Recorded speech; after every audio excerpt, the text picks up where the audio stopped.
자, 오늘 우리에게 주시는 말씀은 느헤미야 5장 1절부터 13절까지의 말씀입니다. 5장 1절부터 13절 우리 한 목소리로 함께 봉독하겠습니다. 그때의 백성들이 그들의 아내와 함께 크게 부르짖어 그들의 형제인 유다 사람들을 원망하는데 어떤 사람은 말하기를 우리와 우리 자녀가 많으니 양식을 얻어먹고 살아야 하겠다 하고 어떤 사람은 말하기를 우리가 밭과 포도원과 집이라도 저당 잡히고 이 흉년에 곡식을 얻자 하고 어떤 사람은 말하기를 우리는 밭과 포도원으로 돈을 빚내서 왕에게 세금을 바쳤도다. 우리 육체도 우리 형제의 육체와 같고 우리 자녀도 그들의 자녀와 같거늘 이제 우리 자녀를 종으로 파는도다. 우리 딸 중에 벌써 종된 자가 있고 우리의 밭과 포도원이 이미 남의 것이 되었으나 우리에게는 아무런 힘이 없도다 하더라. 내가 백성의 부르짖음과 이런 말을 듣고 크게 노하였으나 깊이 생각하고 귀족들과 민장들을 꾸짖어 그들에게 이르기를 너희가 각기 형제에게 높은 이자를 취하는도다 하고 대회를 열고 그들을 쳐서 그들에게 이르기를 우리는 이방인의 손에 팔린 우리 형제 유다 사람들을 우리의 힘을 다하여 도로 찾았거늘 너희는 너희 형제를 팔고자 하느냐 더구나 우리의 손에 팔리게 하겠느냐 하매 그들이 잠잠하여 말이 없기로 내가 또 이르기를 너희의 소행이 좋지 못하도다. 우리의 대적 이방 사람의 비방을 생각하고 우리 하나님을 경외하는 가운데 행할 것이 아니냐. 나와 내 형제와 종자들도 역시 돈과 양식을 백성에게 구워 주었거니와 우리가 그 이자 받기를 그치자.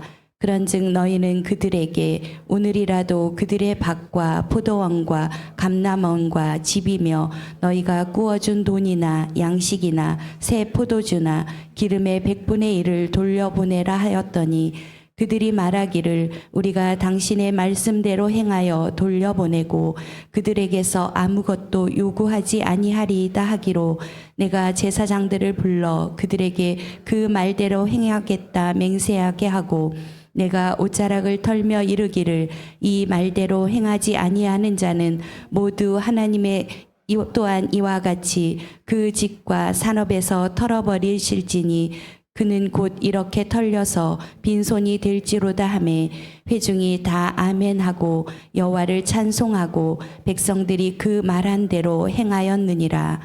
아멘.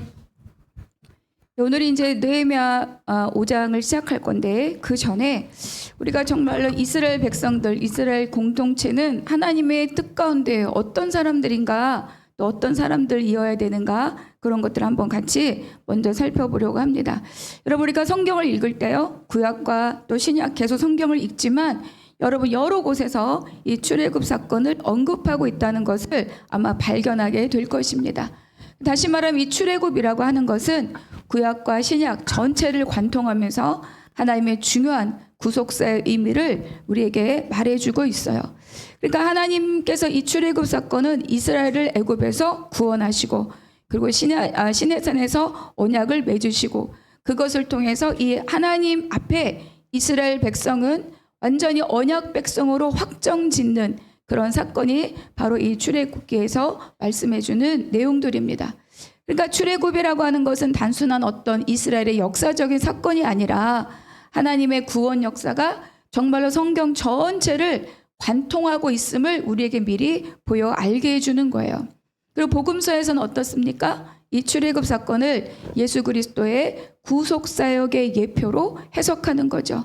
그러니까 마태복음 2장에 보면 애굽에서 내 아들을 불렀다. 이거를 뭐라고 말씀하시느냐?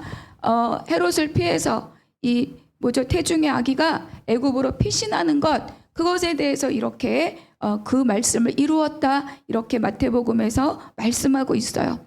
그리고 또 예수님께서는 자기 자신을 유월절에 있었던 그 어린 양으로 동일시합니다.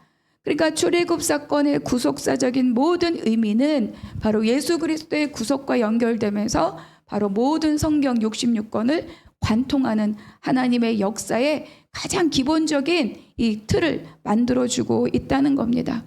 그러니까 이 출애굽 사건 그 이후에 19장부터 이어지는 하나님과의 백성과의 그 언약은 하나님의 백성이 하나님의 법과 질서를 따르는 거룩한 공동체로 세워가는 그것의 출발이 바로 이 출애굽이라고 우리에게 말씀해 주고 있는 거죠. 그래서 이제 출애굽기 특히 구약을 보면 많은 율법들이 있잖아요. 그 율법의 의미는 뭐냐? 출애굽을 아는 백성, 출애굽을 경험한 백성, 출애굽을 기억하는 그 백성이 그것을 전제로 하나님 앞에 순종하는 삶이 무엇이냐를 법으로 말씀해 준 거죠. 그래서 이제 우리가 잘 알고는 시내산의 언약 19장부터 24장까지의 말씀은 단순한 규율이 아니에요. 그냥 갑자기 하나님께서 너희들 이거 지켜라, 이거 하지 마라 그렇게 한 것이 아니고 바로 출애굽 하나님께서 놀란 손으로 그들을 애굽에서 건져낸 그 구원을 경험한 이스라엘 백성들이 어떻게 거룩한 삶을 살아야 하는지를 가르쳐 주는 거죠. 이것이 하나님 나라의 통치 원리이고 백성들의 공동체적인 삶의 기준이다. 그것을 말씀해 주는 겁니다. 여러분 제가 출애굽의 1대1 양육하고 또 소그룹하고 이런 거 제가 굉장히 많이 이야기하잖아요. 어떤 사람은 그렇게 생각할 거예요. 아, 김현주 목사님은 머릿속에 성경에 출애굽기밖에 없나? 이렇게 생각할 수도 있지만 앞에 얘기한 게 다 그 이유예요. 제가 계속 출애굽 이야기를 하고 있는지. 우리 출애굽기 19장의 5절과 6절 말씀 우리 한번 같이 읽어보겠습니다. 시작. 세계가 다 내게 속하였나니 너희가 내 말을 잘 듣고 내 언약을 지키면 너희는 모든 민족 중에서 내 소유가 되겠고 너희가 내게 대하여 제사장 나라가 되며 거룩한 백성이 되리라. 너는 이 말을 이스라엘 자손에게 전할지니라. 하나님께서 애굽에서 건지신 이스라엘 백성들에게 두 가지를 말씀하셔요. 너희는 제사장 나라가 되고 거룩한 백성이다. 그러니까 제사장 나라가 된다는 것은 바로 하늘과 땅을 연결해 주는 백성이라는 뜻입니다. 그러니까 제사장이 하나님을 섬기며 백성을 중보하듯이 하나님의 뜻을 세상에 전파하도록 그 사명을 부여받은 것이 바로 이 이스라엘 백성이다. 이렇게 말씀해 주고 있습니다. 또 거룩한 백성은 뭡니까? 그냥 도덕적으로 좋은 그런 삶을 사는 것이 아니라 하나님께 구별된 존재라는 거예요. 그래서 그분의 법, 그분의 가치를 따라 살아가는 그 삶의 양식을 갖고 있는 그 사람들, 그래서 우리가 거룩한 백성이다 이렇게 말씀해 주는 거죠.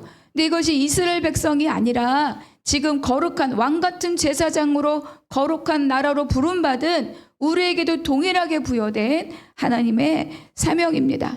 근데 마태복음 22장에서도 예수님이 말씀하시는 것처럼 이 많은 정말 조항도 많고 내용도 많고 하라는 것도 많고 하지 말라는 것도 많은 이 많은 하나님의 법들을 한마디로 예수님이 딱 정리해 주셨는데 그것이 뭐냐면 하나님 사랑 그리고 또 뭐예요? 이웃 사랑.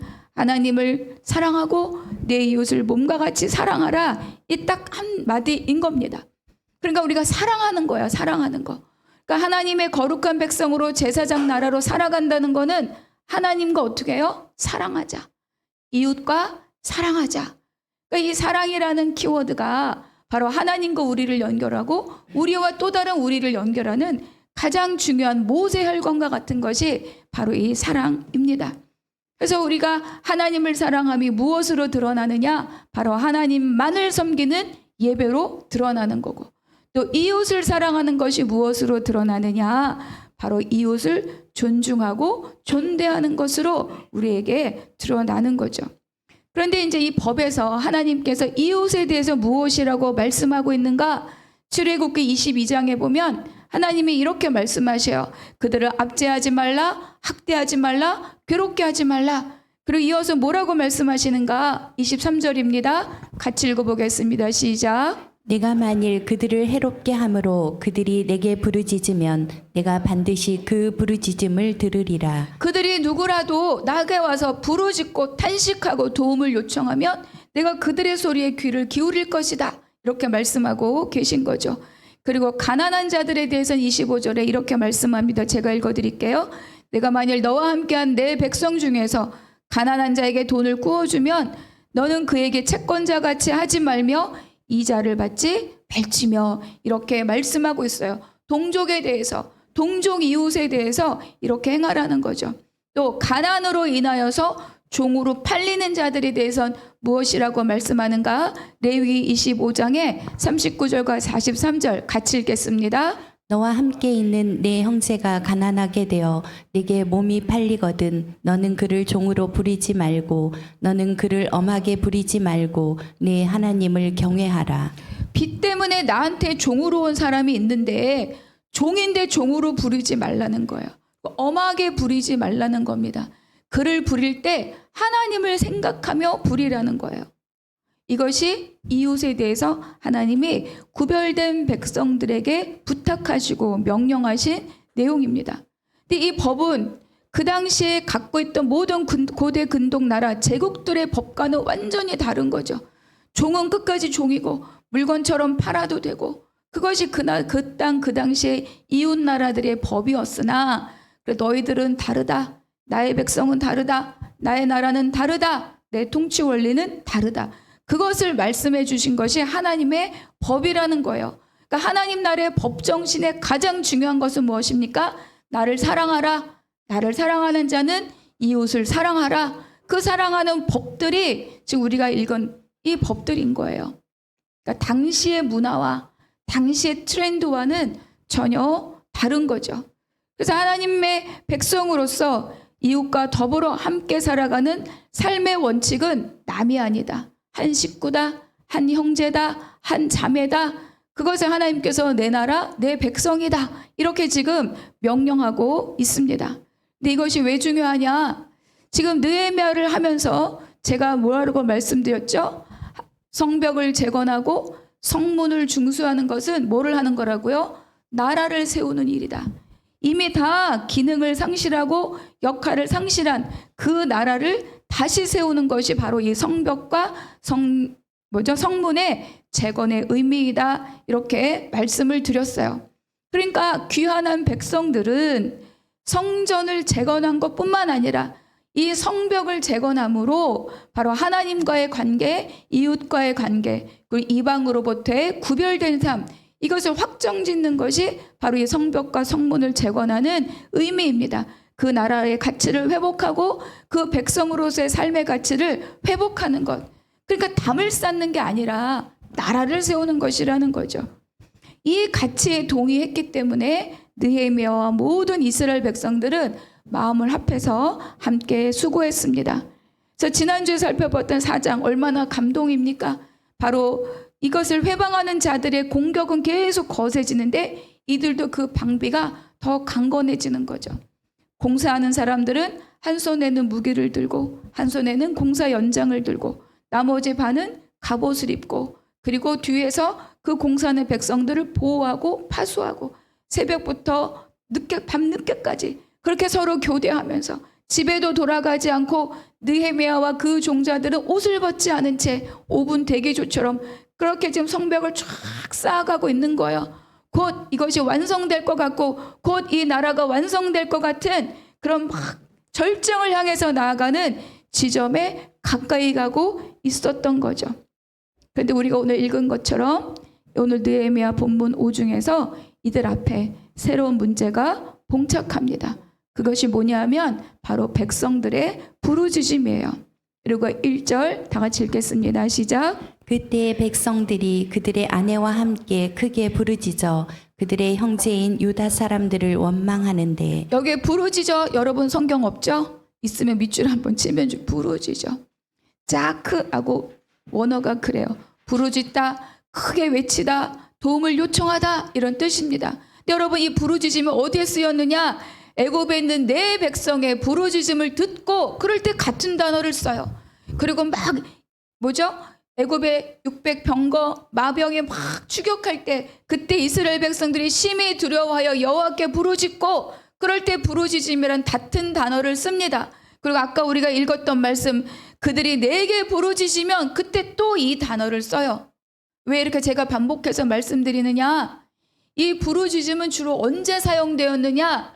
외부의 공격이 있을 때 다른 사람, 이방 사람, 외부의 사람 그들로부터 억압당하고 고통당할 때 그때 그 두려움으로 부르짖었던 것이 자크입니다.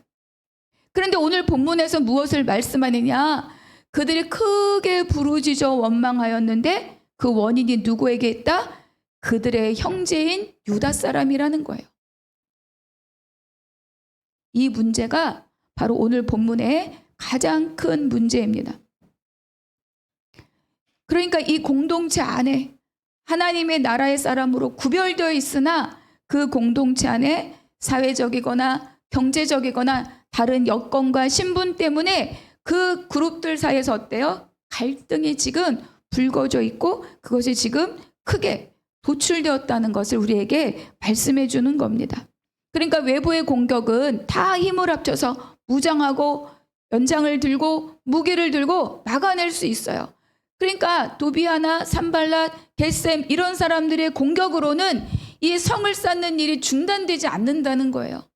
하나님의 나라는 외부의 것으로 중단되지 않는다는 것입니다. 왜냐하면 하나님의 선한 일이 그 일을 붙들고 계시고 그 안에 헌신하며 참여하는 자들이 있기 때문에 위협은 받지만 무너지거나 중단되지 않는다는 것을 말씀해 줬는데 오늘 이것이 이 부르짖음은 차원이 다른 문제입니다.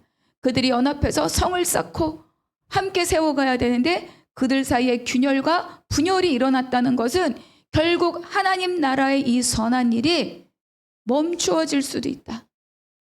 그 성벽을 완성하는 일이 중단될 수도 있다. 그러니까 외부로부터는 전혀 무너질 일이 없는 일이지만 내부의 일로 인하여서 하나님의 일을 완성시키지 못하고 중단될 수 있는 유일한 원인이 바로 오늘 1절에 바로 이 말씀입니다. 근데 이제 이게 50일 이 성벽 재건에 막 집중하는 이 일이 백성들의 여러 가지 삶의 환경을 어렵게 했을 수는 있으나 그렇다면 이들이 지금 부르짖어 원망하는 이 일이 유다 성벽을 건축하는 일 때문에 갑자기 발생한 일이냐? 그렇지 않다는 겁니다. 그게 아니고 이들 내부에 있었던 일들, 진행되었던 일들인데 이 일이 이 성벽 재건에 더 힘을 모으면서 이게 어때요? 문제로 도출되었다는 거예요. 그 1절에 보니까 백성이 그 아내와 함께, 그러니까 아내가 의견을 내러 사람들 앞에 나서는 일이 없어요. 유대 사회에서, 그리고 그 고대 사회에서. 그런데 아내들을 앞장세워 나와서 이렇게 부르짖어 원망했다는 것은 이 일들이 가정에 관련된 너무 위급한 일들을 말씀하고 있다는 겁니다. 그래서 2절, 4절, 3절 가면서 계속 뭐가 반복돼요? 어떤 사람은. 그러니까 막 여러 각양각색의 사람들이 와서 자기들의 형편을 탄식하면서 부르짖으면서 지금 이야기하고 있다는 겁니다. 첫 번째 사람들은 뭐냐? 아무것도 없는 사람들이에요. 땅도 없고 아무것도 없고 그날 몸 팔고 노동해서 먹고 살아야 되는 자들인데 그들이 더 이상 자기 몸도 쓸 수 없을 만큼 먹을 양식이 없다. 이렇게 이야기하는 거죠. 두 번째 사람들은 뭡니까? 조그만 밭대기 조금 있어요. 그런데 흉년이 왔어요. 그래서 소출이 없으니까 먹을 것이 없다. 그리고 그거라도 담보를 잡혀서 작은 식량이라도 구해야 될 판이다. 이렇게 말하는 거죠. 세 번째 사람은 어떻습니까? 밭과 포도원은 있으나 그러나 과중한 세금 때문에 이것을 팔아서 빚내서 지금 세금을 내야 할 판이다. 지금 이렇게 와서 탄식하고 있는 겁니다. 여러분 중에 이런 환경에 있는 사람들이 있습니까? 빚내서 세금 내고 밖에 나가서 내가 노동을 해도 먹을 것이 없다. 자, 혹시 그런 사람이 있다면 오늘 다시 한번 이 말씀 앞에 많은 위로가 있기를 바랍니다. 우리 다 함께 5절 한번 읽겠습니다. 5절 시작. 우리 육체도 우리 형제의 육체와 같고 우리 자녀도 그들의 자녀와 같거늘 이제 우리 자녀를 종으로 파는도다. 우리 딸 중에 벌써 종된 자가 있고 우리의 밭과 포도원이 이미 남의 것이 되었으나 우리에게는 아무런 힘이 없도다 하더라. 그러니까 5절을 보면 이렇게 이들이 살 수 없는 탄식하면서 부르짖는 일의 원인이 지금 동족이라는 거예요. 동족. 같은 형제들끼리. 그래서 우리는 다 동등하고 우리는 다 하나님 백성으로 일체인데 도대체 이 일들이 무엇입니까? 이렇게 말하는 거죠. 그리고 맨 끝에 이렇게 말합니다. 우리에게는 아무런 힘이 없도다. 고엘이 있다면 고엘이 살려줄 수 있는데 고엘조차 없고 그 역할을 할 만한 사람도 없다. 가장 절망스럽고 가장 절박한 환경에 놓여 있는데 그 일을 거기까지 몰고 간 사람들이 누구냐? 형제 유다 사람들이다. 이렇게 지금 고발하고 있는 거죠. 그러니까 이들의 탄식은 단순하게 돈 문제가 아니에요. 먹고 사는 문제가 아니고 경제적인 위기만을 바라는 것이 아닙니다. 이 공동체 안에 성벽을 막 쌓아가고 있음에도 불구하고 이들 안에 공동체 의식이 깨지고 하나님의 법정신이 깨지고 그 사랑에 대한 형제 사랑에 대한 마음이 식었다는 것을 그래서 더 완고하고 강팍하게 형제들을 대하고 있음을 우리에게 말씀해 주고 있는 거죠. 어떻게 해서 이 성벽을 건축하게 되었습니까? 자, 우리가 당한 공경을 함께 보자. 자, 우리가 성을 건축하여 이제는 더 이상 함께 수치를 당하지 말자. 근데 그것이 다 사라진 거예요. 그들이 왜 성벽을 힘써 건축하고 있었는지, 그들이 왜 유다 땅에 돌아왔는지 이 목적들을 다 잃어버린 거죠. 성벽 재건의 목적을 잃어버리고 서로 원망하는 상황에 다다른 이 공동체 안에 어떻게 해야 되는가? 이것이 이제 이들의 큰 숙제입니다. 그래서 첫 번째 무엇입니까? 우리가 한번 같이 읽겠습니다. 시작. 세상 논리를 버릴 때 공동체의 목적을 회복합니다. 이 소식을 들은 느헤미야가 엄청 화를 내잖아요. 크게 노하였다. 막 울분이 솟구쳐 올라오는 그런 겁니다. 어떻게 이럴 수가 있는가? 여러분 갑자기 화나 여기 목구멍에 뜨거운 거 올라오는 거 아세요? 여러분 그거 잘 참아야 됩니다.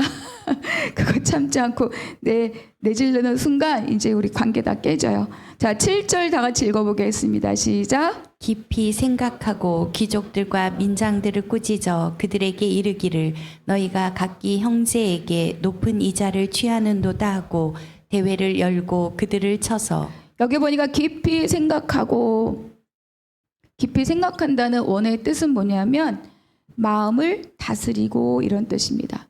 마음을 통치하고 이런 뜻이에요. 예전 성경에는 중심에 계획하고 이렇게 번역이 되었었어요. 그러니까 분노했지만 그것은 물론 거룩한 분노죠. 근데 그것에 대해서 감정적으로 응대하지 않고 깊이 원인을 살펴보고 숙고하고 그리고 하나님의 통치 아래에 머물면서 왜 하나님께서 이런 일들을 보게 하셨는가? 이 공동체 안에 하나님의 뜻을 이루어 가려면 어떻게 해야 하는가? 그것을 바라보고 있는 거죠. 누굽니까? 느헤미야의 기도하는 마음입니다. 그러다 보니 문제의 원인을 찾았던 거죠. 그 문제의 원인이 무엇입니까? 귀족들과 민장들이다. 그들은 이미 공동체 안에 이 성벽 재건에 참여하는 사람도 있고 참여하지 않는 사람들도 있지만 어쨌든 공동체 안에 어때요? 다 기득권자들입니다. 그들에 대해서 느헤미야가 뭐라고 하는가? 너희가 각기 형제에게 높은 이자를 취하는도다. 그러니까 결국은 꾸어줄 수도 있고 빌릴 수도 있는데 높은 이자, 요즘 말로 말하면 뭐예요? 고리 대금을 받고 있는 거예요. 여러분 그 카드 리볼빙 하면 1년 이자가 얼마인지 아세요? 왜 누구를 힐끗 쳐다보지? 거의 한 30% 가까워요. 이거 한번 밀리면은 진짜 배보다 배꼽이 더 커져요. 그런 고리 대금업을 이 기득권자들이 가난한 백성들에게 행하고 있었다는 거예요. 근데 이제 고대 사회나 우리나라도 이 토지 개혁이 있기 전까지 땅은 다 누가 주인이에요? 땅은 다 귀족들 양반들이 주인이고 백성들은 그것을 일부 받아서 소작을 하고 소출의 일부를 주인에게 주죠. 그러니까 고대 제국들은 그렇게 귀족들이 받으면 그것의 일부를 다시 왕에게 줘요. 이것이 그 당시의 국룰입니다. 국룰. 어느 나라든지 20%, 30%, 심하게는 뭐 전쟁이 가깝거나 이럴 때는 거의 60%까지 세금을 받았대요. 그러니까 어마어마한 거죠. 백성들이 살 수가 없어요. 그런데 귀환한 귀족들, 이 공동체의 지도자들, 기득권자들이 백성을 향해서 이 일을 행하고 있다는 거예요. 무슨 뜻입니까? 하나님 나라를 세우러 이곳에 왔지만 그들의 삶의 양식, 그들의 재정에 대한 인식은 어떻다? 그들이 살던 나라, 바벨론, 페르시아, 그것에 살던 삶의 법칙을 그대로 갖고 와서 자기 동족들에게 행하고 있다는 거예요. 제가 지난번에도 말씀드렸지만 나라가 바뀌면 어때요? 법도 바뀌고 소속도 바뀌죠. 그런데 이들은 하나님 나라에 와서 하나님의 법을 실행하는 것이 아니라 하나님 나라에 왔으나 그들이 살았던 방식대로 지금 이 백성들 공동체 안에서 이 기득권자들이 살고 있더라. 우리가 8절 같이 읽겠습니다. 시작. 그들에게 이르기를 우리는 이방인의 손에 팔린 우리 형제 유다 사람들을 우리의 힘을 다하여 도로 찾았거늘 너희는 너희 형제를 팔고자 하느냐 더구나 우리의 손에 팔리게 하겠느냐 하매 그들이 잠잠하여 말이 없기로. 그러니까 느헤미야가 묻는 거예요. 우리가 올 때 어떻게 왔는지 기억이 안 나느냐? 우리가 1차 귀환, 2차 귀환, 3차 귀환할 때 이미 그 삶이 다 무너져서 족보도 알 수 없고 이미 이방 손에 팔려서 노예되었던 자들, 그들 우리가 건져서 회복시켜서 이 땅으로 함께 와서 함께 성전을 짓고 함께 성벽을 짓고 있는데 너희들은 그것을 잊어버렸느냐? 이제는 반대로 너희가 너희 손으로 너희 동족을 종으로 노예로 팔아 넘기려느냐? 이렇게 물어보는 거죠. 여러분, 우리가 공동체의 목적을 잃어버리면 왜 왔는지, 왜 세우고 있는지, 왜 방비하고 있는지 그 공동체의 목적을 잃어버리면 세상 사람들과 달라질 것이 없습니다. 이 귀족과 민장들은 함께 꿈꾸던 하나님의 나라의 가치를 잊어버린 거예요. 상실한 거죠. 그러니까 어때요? 내가 권력 있고 내가 힘이 있으니 다른 사람이 하는 것처럼 이방 나라에서 귀족들이 했던 것처럼 어떻게 하면 조금 더 편하게 살까? 어떻게 하면 조금 더 먹을까? 어떻게 하면 조금 더 누릴까? 그들의 가치와 그들의 삶의 양식을 그대로 갖고 와서 이 백성들 안에 살고 있었다는 것을 우리에게 말씀해 주고 있습니다. 그래서 묻는 거예요. 왜 귀환했느냐 우리가 그 먼 길을. 여러분, 우리는 이렇게 생각해 봐야 됩니다. 우리는 왜 한나무에 함께 했는가? 한나무교회는 처음에 어떤 마음으로 함께 모였는가? 어떤 마음으로 교회라고 하고자 했는가? 여러분, 우리가 이거를 잊어버리면 우리도 다를 게 없어요. 세상에 교회가 얼마나 많고 건물마다 하나씩 교회가 있고 유명한 교회 있고 큰 교회 있고 유명한 목사님 있고 정말로 날고 긴다 기라성 같은 목사님 교회들이 얼마나 많은데 왜 이 구석진 곳에 이 조그만 공간에 이름도 없고 빛도 없는 목사님과 더불어 이렇게 꾸역꾸역 예배를 함께하고 있는가? 왜 목사님이 계속 출애굽기를 이야기하고 있는가? 왜 함께하자고 이야기하고 있는가? 왜 너랑 나랑 매주 만나자라고 왜 얘기하고 있는가? 잊어버리면, 시작한 가치를 잊어버리면, 귀한한 가치를 잊어버리면 힘 있는 자는 그 힘을 세상 사람처럼 쓰게 되어 있다는 거예요. 9절 함께 읽겠습니다. 내가 또 이르기를 너희의 소행이 좋지 못하도다. 우리의 대적 이방 사람의 비방을 생각하고 우리 하나님을 경외하는 가운데 행할 것이 아니냐. 너희들이 행동할 때 지키고 염두에 될 두 가지가 있다. 하나님 감사합니다. 오늘 말씀 안에서 우리 공동체의 목적이 회복되고 그것을 통하여 하나님 원망의 부르짖음에서 아버지 아멘과 여호와를 찬양하는 예배 공동체로 회복되는 모습을 보며 아버지 우리 교회가 날마다 이렇게 하나님을 찬양하는 복된 공동체로 성장해 갈 수 있도록 인도하시고 역사하여 주시옵소서. 감사하고 우리 주 예수 그리스도의 이름으로 기도하옵나이다. 아멘.